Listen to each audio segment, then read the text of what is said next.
UN 영어뉴스 Vladimir Putin, many Russians see no alternative candidate as election looms. Celebrities were in attendance as Vladimir Putin spoke at a major campaign event on Wednesday. In an exhibition hall opposite the Kremlin, Vladimir Putin walks onto a stage. There's rapturous applause, a standing ovation. No surprise there. The invited guests, many of them Russian celebrities, are officially supporting Mr. Putin's candidacy in the presidential election in March.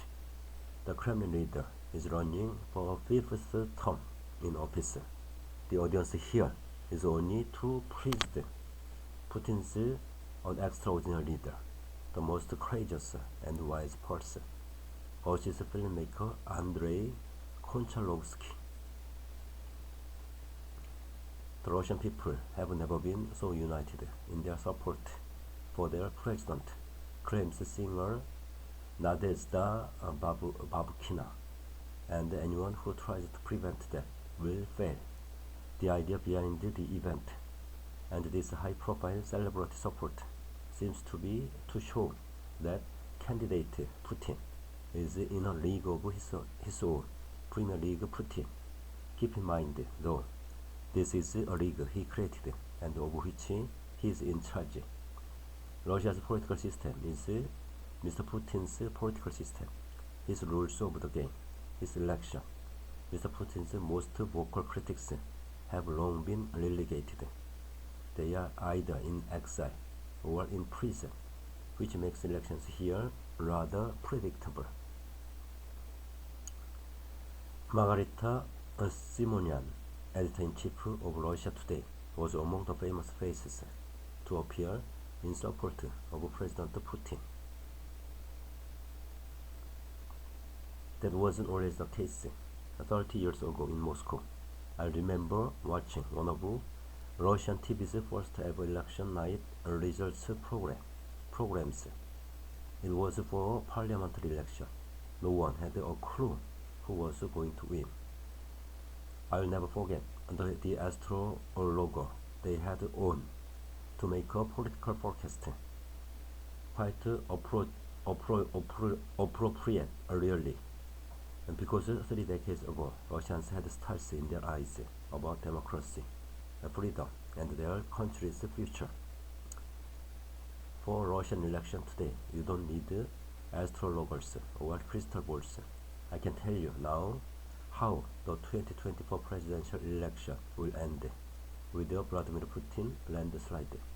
The reasons for such confidence: first, although he will not be the only name on the ballot, Mr. Putin's challengers will not include arch-rivals like jailed opposition leader Alexei Navalny.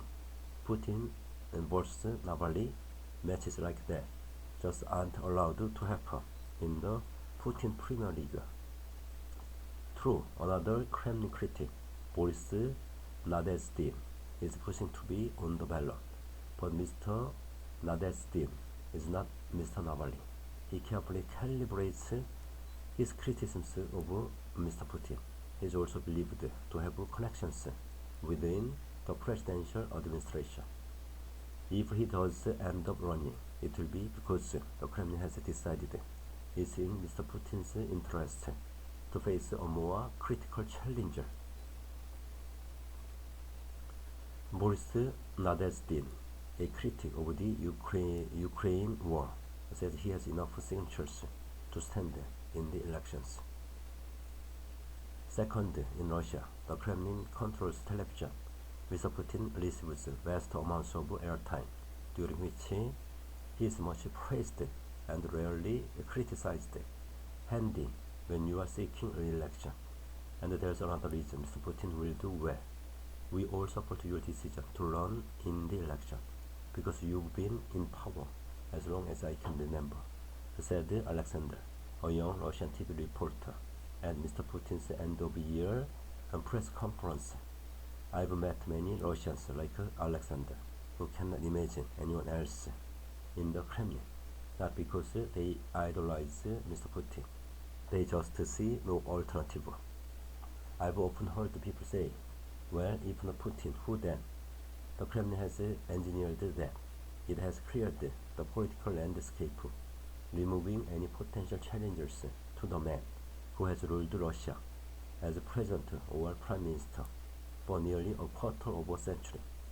By doing so, it has ensured that little question, who then, is left unanswered.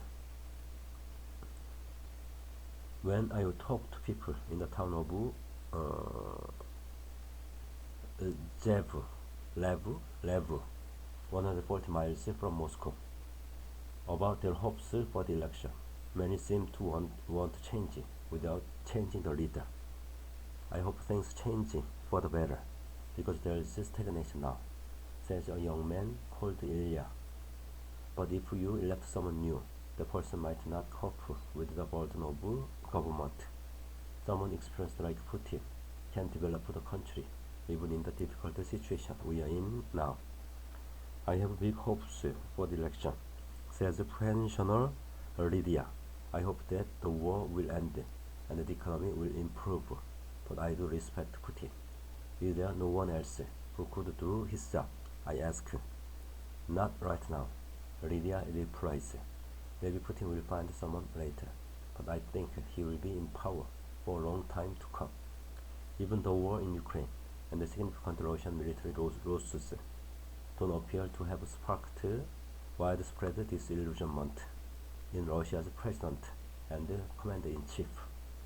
It was Mr. Putin's decision to launch the full-scale invasion, but some Russians believe that at a time of war, it is their duty to back their leader without questioning his motives or the consequences. Others accept the official narrative / alternative reality that it's the West, not Russia, that started the war. I meet one woman in Lev who doesn't want to see change in the Kremlin. Former TV journalist and regional legislator Ekaterina Duntusova recently tried to run for president herself. She called for peace in Ukraine, the release of political prisoners, and a humane Russia. Former TV journalist Ekaterina Duntusova is setting up a new party after being disqualified from running for president. Russia's Central Election Commission refused to accept her nomination, citing errors in her paperwork. I think the political system here sees me as some kind of alien object and doesn't know what to do with me, Ms. Duntusova said, because I appeared out of the blue. The system doesn't understand who I am, so it decided to keep me well out of harm's way. Now she's setting up a new party. Isn't she scared that the system will turn on her? We are not doing anything illegal. We act according to the law. As for being scared, fear mustn't prevail. I believe in what I'm doing, and this conviction relegates fear to second place. Back at the Putin campaign event, I talked to Margarita Simonian, editor-in-chief of RT, a leader in power for a quarter of a century and more, with no checks and balances. Isn't that dangerous? I ask. That's a mantra you guys have been propagating for years, she replies. If a person has been in power for a long time, it doesn't necessarily mean it will be worse than if you change your leader every 4 years. Pol Pot in Cambodia annihilated a third of its population in 3 years. A comforting thought